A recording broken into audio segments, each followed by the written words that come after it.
Welcome everyone to my first episode of How to Be an Extraordinary DM. Every story has their band of heroes, but more times than not I see DMs enticing their players to go do something specific or react to a story that the DM has created or wants to happen. This can also lead to the DM becoming frustrated when the players won't stick to the plot or get distracted by something else. They have a story that they want to tell, and it's understandable. They've gotten excited for it and they've prepared for it. But by doing this, they've missed out on one of the most rewarding parts about being a DM. Extraordinary DMs have the story and the villain react to and revolve around the players and their characters. Sure, Curse of Strahd has an amazing plotline, but you know what would make it better? Tying it into the characters' backstories. That man who betrayed the rogue in his backstory? He's Strahd's right-hand man. The prophecy that almost got your druid killed? It's unfolding as you know it. The Dragonborn who worship Tiamat. She's visiting that Dragonborn in her dreams and urging her to take Strahd's throne and deliver it to her. Tying things into the characters' backstories makes the game that much more rich. I've ran Curse of Strahd over 5 times. And each time has been significantly different from the last time.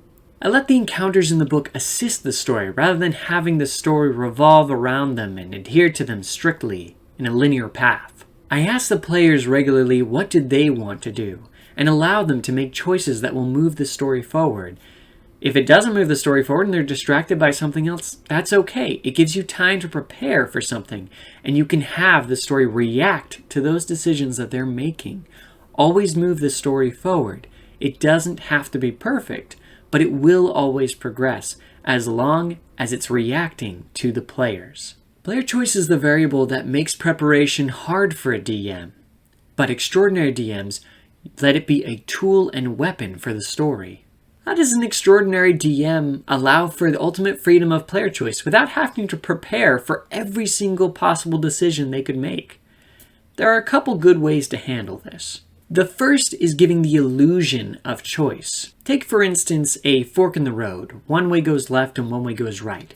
You allow for the players to choose which direction they want to go. In reality, they actually both lead to the same location and the same encounter, but the players don't know that.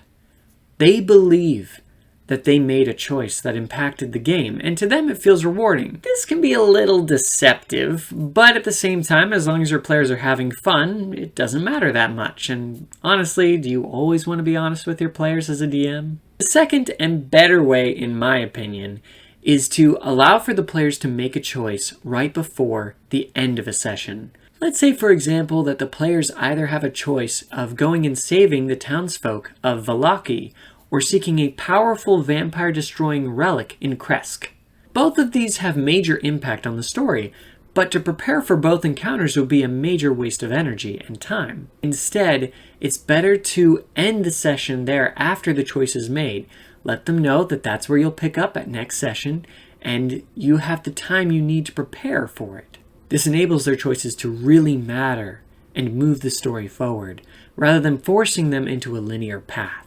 The heroes evolve the story, mold it, refine it, all by their actions. And because of this, it gives the story meaning. Just like how the heroes in your favorite stories move the story forward, so should too your players.